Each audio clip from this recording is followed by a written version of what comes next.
사람들은 복을 받기 위해서 교회에 나오는 경우가 참 많습니다. 처음에는요. 그런데 복을 받기 위해서 교회에 나오는데 복을 온전히 누리고 있을까요? 여러분 어때요? 하나님께서 주시는 복을 온전히 누리고 있습니까?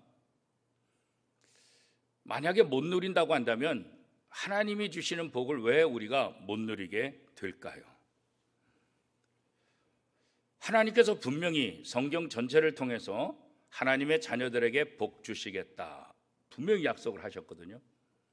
그리고 많은 사람들이 하나님의 복을 받았다라고 성경은 기록하고 있습니다. 우리가 하나님 믿으면 복 받는다, 이것은 진리죠. 그런데 하나님의 복이 무엇이냐, 이거에 따라서 우리의 생각이 달라지고 또 우리의 결과가 달라질 수 있습니다. 오늘 창세기 25장 1절 말씀에 보니까 이 아브라함이 노년에 후처로 그두라를 맞아서 많은 자손을 낳았다, 그렇게 말하고 있어요. 이 아브람과 그두라를 통해서 태어난 사람들이 시므란, 욕산, 느단, 미디안, 스와, 그 다음에 또 수많은 자손들을 낳아서 아수르 족속, 드르시 족속, 루미 족속, 이렇게 족속을 이룰 정도로 수많은 번성을 이루어갔죠. 물론 하나님께서 아브람에게 100세의 아들 이삭을 주시고 그 다음에 그 아들을 주시겠다고 약속할 때 내가 내 후손을 바닷가의 모래알같이 하늘의 별과 같이 많게 해주겠다라고 했을 때 아브람도 믿지 않았고 사라도 믿지 않았죠.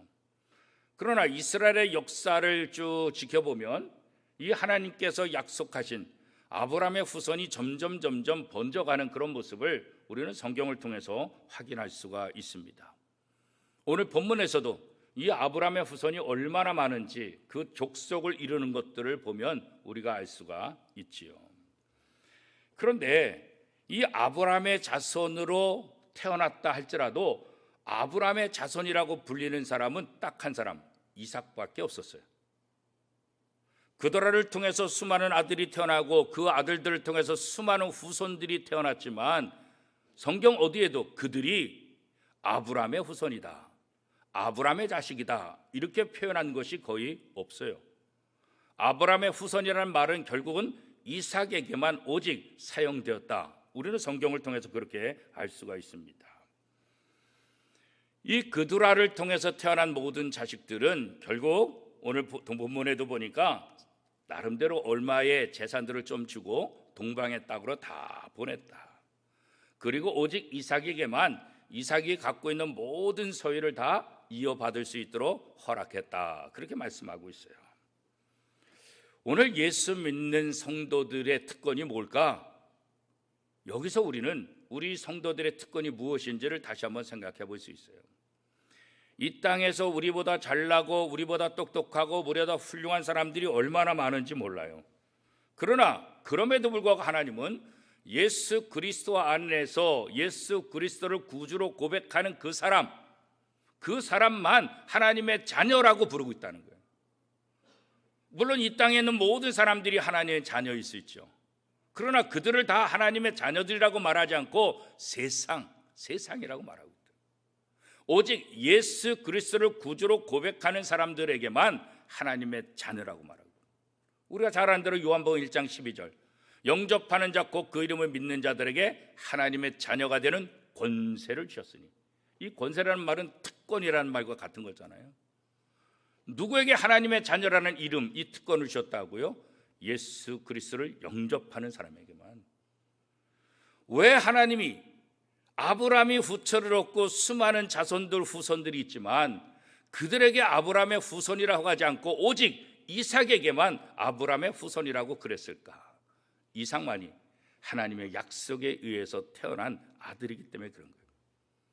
오늘 우리가 세상의 다른 사람들보다 뛰어나서 똑똑해서 잘나서 하나님 마음에 들어서가 아니라 우리를 예수 그리스도 안에서 하나님 자녀 되게 하셔서 우리를 하나님의 자녀로 인치시고 불러주시고 우리에게 복을 주신다, 이렇게 성경을 이야기하고 있는 거죠. 그래서 우리가 하나님의 복을 누가 받느냐? 하나님의 후손이 받는 거예요. 하나님의 자손이 받는 거예요.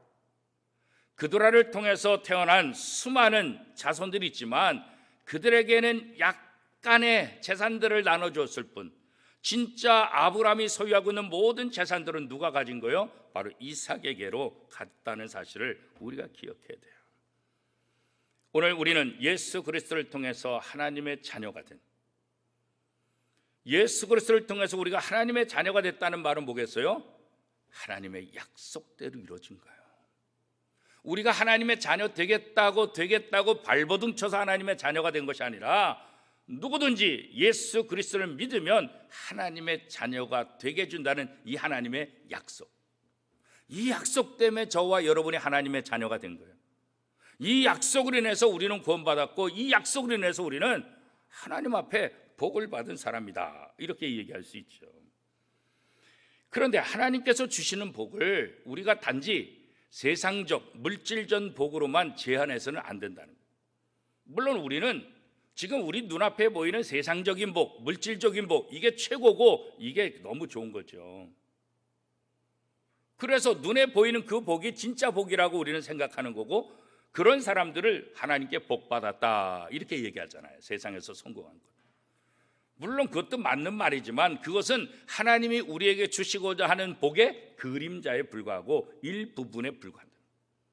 하나님이 진짜 우리에게 주시고자 하는 것은 세상적인 물질적인 복이 아니라 세상적인 물질적인 복을 통해서 진짜 우리에게 주시고자 하는 건 뭐예요? 영적인 복이에요. 영적.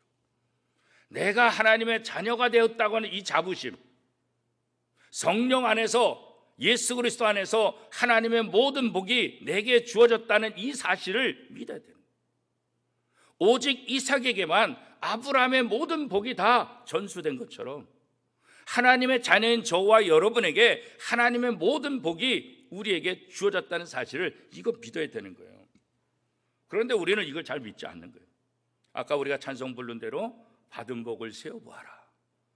하나님께서 우리에게 주신 복이 얼마나 많은데, 예수 그리스도 안에서 우리에게 주신 복이 얼마나 많은데, 로마서 5장 5절에 보면 하나님께서 그 사랑을 우리에게 부음받음이니 그렇게 말했죠.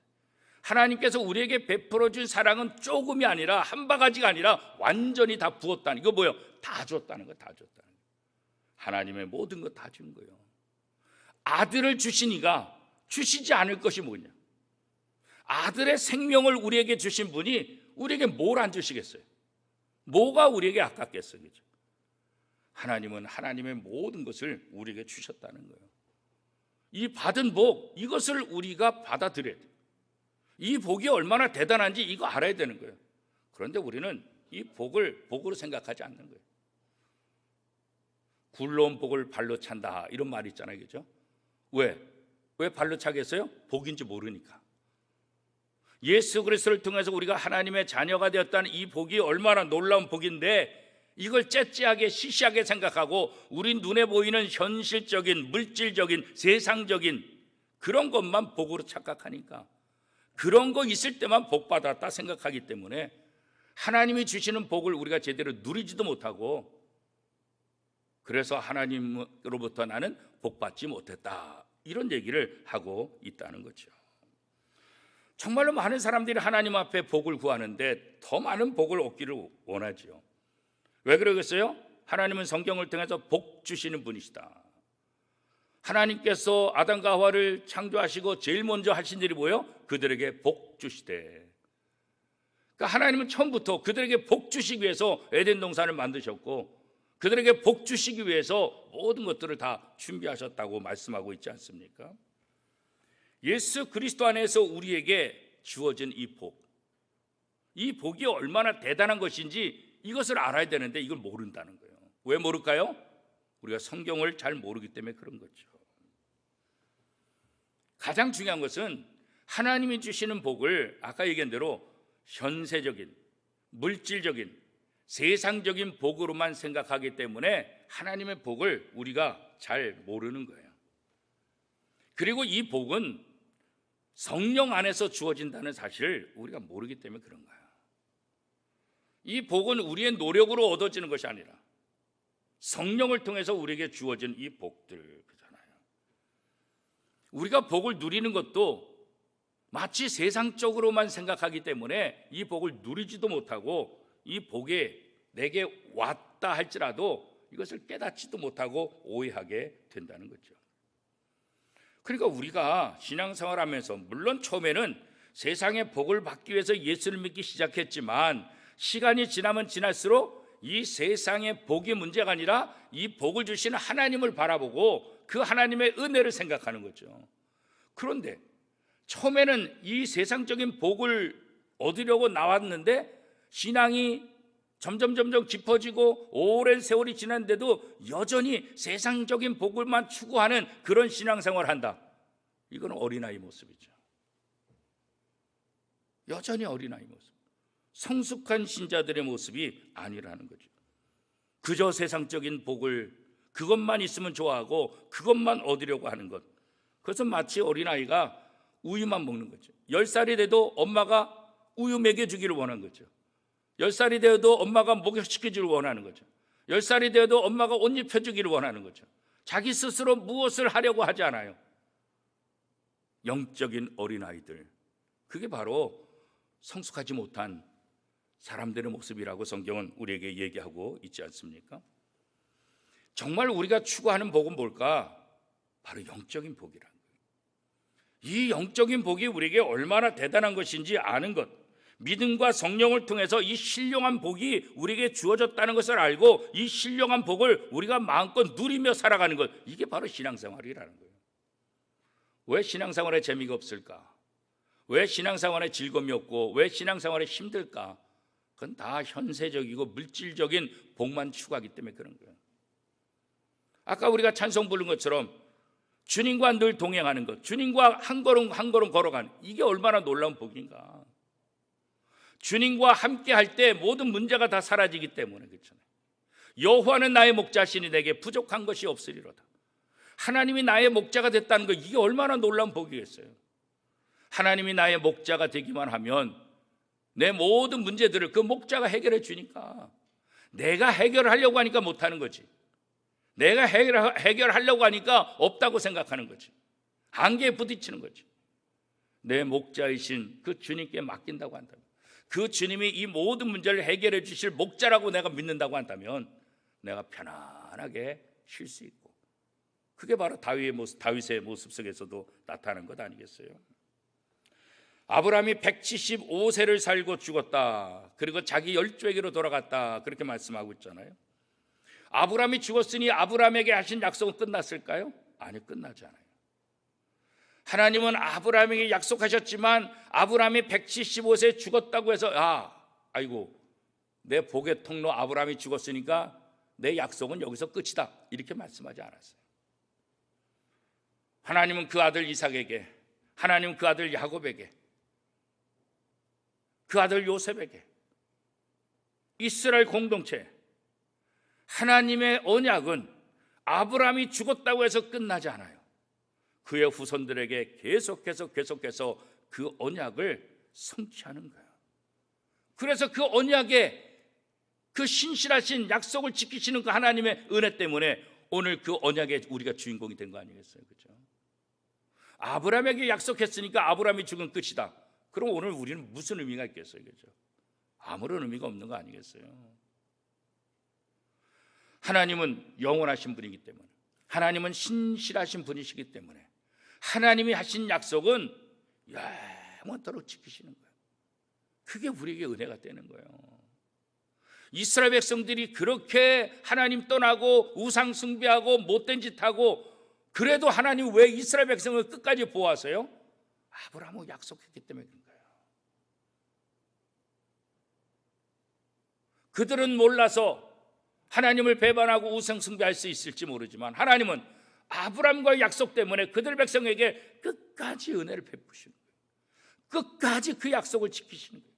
자기 아들 예수 그리스도를 십자가에 못 박아 죽이면서까지 그 약속을 지키시는 거예요. 그게 하나님의 사랑이라고요. 하나님은 하나님이 하신 약속을 절대로 잊지 않으세요. 그리고 반드시 성취하시는 분이시라고요. 아브라함이 사라와 함께 막벨라 구리에 장사되었다 할지라도 하나님의 언약이 장사되지 않는 거예요. 이삭을 통해서 또 후손들을 통해서. 그렇기 때문에 오늘 우리가 우리의 자녀들을 위해서 기도하는 것, 이거 굉장히 중요한 거예요.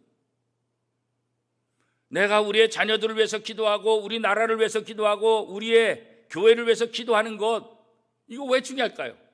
내가 죽으면 그 기도가 끝나나요? 그렇지 않아요. 내가 죽는다 할지라도 내가 이 민족을 위해서 기도하고 우리 교회를 위해서 기도하고 우리 자녀들을 위해서 기도한 것, 그 기도는 하나님이 들으셨고 하나님은 그 약속을 끝까지 지켜주시는 분이라고요. 그죠? 그래서 우리가 포기하지 않는 거예요. 낙심하지 않는 거예요. 나는 죽어서 무덤에 갇힌다 할지라도 하나님은 그 약속을 끝까지 지켜주시는 거예요. 그래서 우리가 하나님을 신뢰하는 거예요. 그래서 하나님을 의지하는 거라고요. 우리가 우리 자신 잘 못 믿잖아요. 그죠? 우리도 우리를 못 믿는데 하나님 우리를 믿어주시는 거예요. 그게 사랑이에요. 그렇잖아요? 나도 나를 못 믿는데 그런 나를 하나님이 믿어주시는 거예요. 그런 나를 용서해 주시는 거예요. 그런 나에게 기회를 주시는 거예요. 이게 하나님의 사랑이라고. 세상 누가 이런 일을 할 수 있어요? 그렇죠?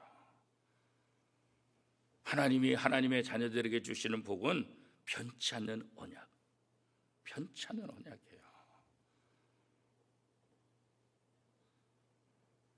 하나님의 언약에 근거한 복, 이 복을 우리가 누려야 되는 거예요.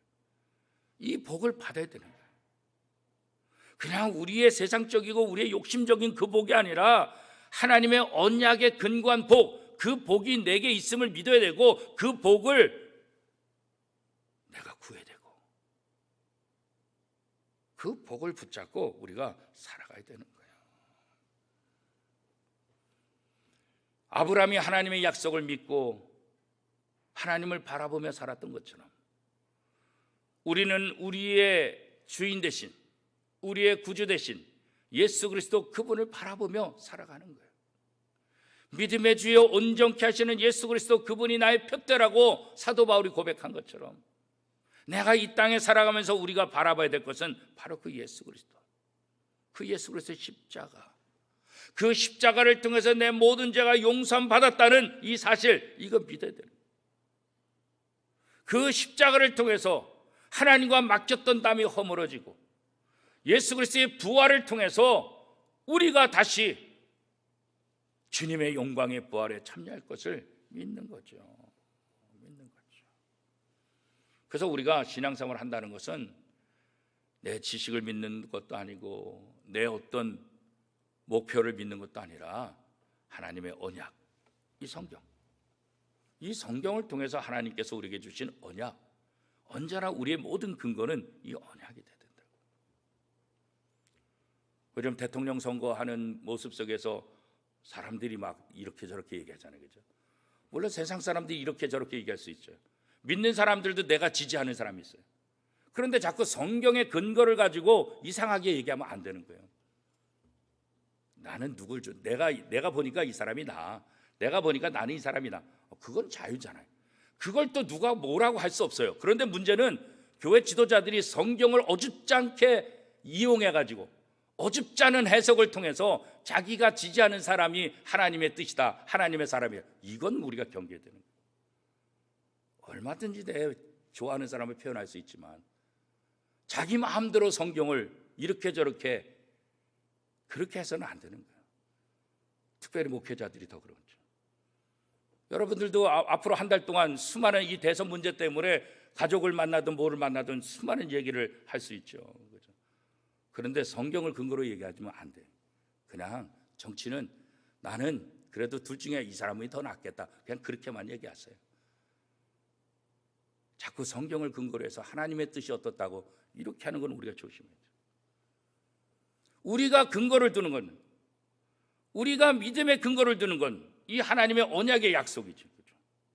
대통령이 누가 되든 사실 보세요. 지난 대통령들을 보세요. 대통령이 누가 됐을 때 세상이 바뀌었나요? 여전히 똑같았어요. 뭐 이번엔 바꿔보자 그래서 바꿨더니 어제 똑같아요. 왜 우리는 대통령에다가 우리의 기준을 두면 안 되죠? 우리는 하나님에게 기준을 두는 거지. 대통령이 누가 되든 하나님이 그를 통해서 사용할 수 있지. 하나님께서 이방 나라 왕도 사용하는 것처럼 하나님께서 믿지 않는 대통령도 사용할 수 있지. 그렇죠? 그러나 그 대통령에게 초점을 두면 안 되는 거예요. 이 사람이 우리의 문제를 해결해 주고 이 사람이 우리를 복되게 해줄 것이다. 그건 하나님 믿는 게 아니잖아요. 그렇죠? 그런데 여전히 사람들은 어떻게 해요? 예수 믿는 사람들도 이 사람이 내게 도움이 줄 거라 이렇게 착각하는 거예요. 이렇게 생각하는 거예요. 그게 바로 우상이죠. 누가 대통령이든 변하지 않아요. 우리가 믿는 건 뭐예요? 하나님 바라보는 거예요. 하나님이 누가 대통령이 되든 그 사람을 통해서 우리 민족을 좀 화합하고, 그렇잖아요. 다 예수 믿는 거 아니잖아요. 예전에는 뭐 장로니까 뽑아주자. 그래서 장로 대통령이 됐더니 어떻게 좋아졌어요? 더 나빠졌잖아요. 더 힘들었던 적도 있잖아요. 그죠? 그러니까 우리가 그런 기준으로 보지 말고 그냥 자기의 소신껏 그렇게 하고, 우리의 믿음의 근거는 성경에 둬야 되는데 믿음의 근거를 자꾸 사람에게 두고 대통령에게 두고 어떤 자기 이해관계에 두기 때문에 이 문제가 된다는 거예요. 우리가 하나님의 복을 누린다는 것, 이것은 눈에 보이는 현세적인, 눈에 보이는 물질적인 것이 아니라 무형적인 유산, 눈에 보이지 않는 이것이 얼마나 더 소중한가, 우리가 이것을 깨달아야 되는 거죠. 우리 재벌들 보면 자녀들에게 상속해주는 방법들이 뭐 이랬다 저랬다 해서 뉴스에 많이 나오잖아요. 그죠? 그러니까 재벌이든 아니든 누구든지 다 부모들의 심정은 자기 자식에게 많은 거 물려고 싶은 게 사실이잖아요. 그죠? 어떻게든지 자기 자녀에게 좋은 것 많이 물려주고자 하는 게 마음이잖아요. 그죠? 오늘 우리 마음속에도 어떻게 하든 내 자녀들에게 좋은 것을 물려줘야 되는데 현실적인 물질적인 이것보다 더 중요한 건 뭐겠어요? 믿음. 이 영적인 유산, 이거 빼먹으면 안 되는 거죠. 이게 우리에게 얼마나 소중한지, 이것으로 모든 것을 극복할 수 있다는 사실을 성경이 이야기하고 있잖아요. 그죠? 요셉이 아버지로부터 받은 게 뭐가 있어요? 오히려 사랑받아서 미움만 받았잖아요. 형제들한테. 그렇잖아요? 아버지가 너무 사랑해가지고 형제들한테 미움받아서 결국 죽을 뻔하다가 간신히 르우벤의 도움을 통해서 노예로 팔려갔잖아요. 그죠? 아버지가 요셉에게 준 거 아무것도 없어요. 형제의 미움받고 노예로 팔려가고 그거밖에 없다고요. 그러나 세상적인 준 것은 그런 것이지만 이 요셉에게 진짜 뭐가 있던 거예요? 믿음이 있잖아요. 믿음. 안 좋은 모든 환경을 하나님을 의지하는 믿음으로 다 이겨냈잖아요. 그죠? 그러고 보면 우리가 우리의 자녀들에게 물려줄 게 뭐냐? 물론 물질적인 거 중요하죠. 없는 것보다 있는 게 낫잖아요. 그죠? 그러나 우선순위가 무엇이냐? 내가 우선순위로 무엇을 남겨주고 무엇을 물려주려고 하는가? 하나님은 아브라함에게 주신 이 언약이 아브라함을 통해서 이삭에게, 이삭을 통해서 야곱에게, 야곱을 통해서 요셉에게, 그리고 모든 이스라엘 백성들에게 그 언약이 대대손대로 이어가기를 원하는 거예요. 그래서 오직 이삭에게만 하나님의 복을 주시는 거예요. 왜 오직 이삭이에요? 이삭이 하나님의 택함 받은 자이기 때문에 그런 거예요. 이 세상에 예수 믿지 않고 훌륭한 사람이 많고, 예수 믿지 않고 뛰어난 사람이 많이 있고, 예수 믿지 않고 멋진 사람들이 많이 있지만 하나님은 그들을 통해서 세상을 변화시키는 것이 아니라 오늘 예수 그리스도를 구주로 고백한 저와 여러분, 부족한 것 같아도, 연약한 것 같더라도 하나님의 자녀들을 통해서 세상을 변화시키고 세상에 구원을 준다고요. 하나님의 말씀이 구원을 주는 것이지 세상에 어떤 것이 구원을 주는 것이 아니라는 거예요. 왜 하나님이 오직 이삭에게만 이 복을 주었을까? 이삭만 하나님의 선택받은 백성이기 때문에. 왜 하나님이 예수 믿고 예수 영접해서 하나님의 자녀된 사람들을 왜 이렇게 관심 있고 복을 주실까? 하나님의 약속 때문에 그런 거예요. 하나님의 자녀가 되게 하신 그 약속 때문에. 그래서 하나님의 자녀들을 눈동자같이 지키신다. 성경은 그렇게 이야기하고 있는 거잖아요. 세상 사람들이 누리는 복과 신자들이 누리는 복, 천지 차이죠. 물론 우리들이 세상 사람들보다 돈이 적을 수는 있고 어떤 경제적이나 어떤 세상적인 것, 그건 적게 누릴 수 있을지 몰라요. 그러나 우리가 진짜 중요한 것은 바로 영적인 그 복이죠. 이스마엘이 장수했잖아요. 이스마엘도 몇 살까지 살았어요, 그죠? 137세까지 살았다고 오늘 성경에 나오나요, 그죠? 137세까지. 그리고 이스마엘도 어떻게 해요? 사는 날 동안 많은 자녀들을 낳았어요. 그런데 그의 자손이 하나님의 자손이라고 하나도 기록되지 않아요, 그죠? 아브라함의 자손과 분리되고 돼 있다고, 분리되고. 하나님의 자녀들은 하나님의 복을 받아는 사람으로서 하나님이 원하시는 아름다운 열매를 맺어야 될 사명이 또 우리에게 있는 거예요. 왜냐하면 우리를 통해서 세상을 변화시키기를 원하셔서 그런 거예요. 세상에 똑똑한 사람을 사용하는 것이 아니라 하나님은 하나님의 사람을 통해서 역사하시기 때문에 그런 거예요. 우리 믿음의 근거, 우리의 믿음의 뿌리가 뭐예요? 바로 예수 그리스도 아니겠어요? 그 예수 그리스도를 통해서 우리의 삶에 기쁨이 넘치고 행복이 넘쳐야 됩니다. 그 예수 그리스도로 만족하고 그 예수 그리스도를 통해서 기쁨이 넘치고 그 예수 그리스도 때문에 세상에서 부유한 사람들을 부러워하는 그런 삶이 아니라 예수 그리스도로 인해서 만족하며 기뻐하며 행복한 삶을 살아가는, 거룩한 하나님의 자녀로 살아가는 것, 이것보다 더 복된 것은 없다라고 생각할 수 있는 거죠. 사랑하는 원매동교회 성도 여러분, 우리는 정말 예수 믿어서 복받은 사람들 아니겠어요? 그렇게 믿어야 되는 거예요. 또 그렇게 살아야 되는 거예요. 세상적으로 좀 부족하다 할지라도 그것 때문에 주눅들 이유가 없어요. 하나님이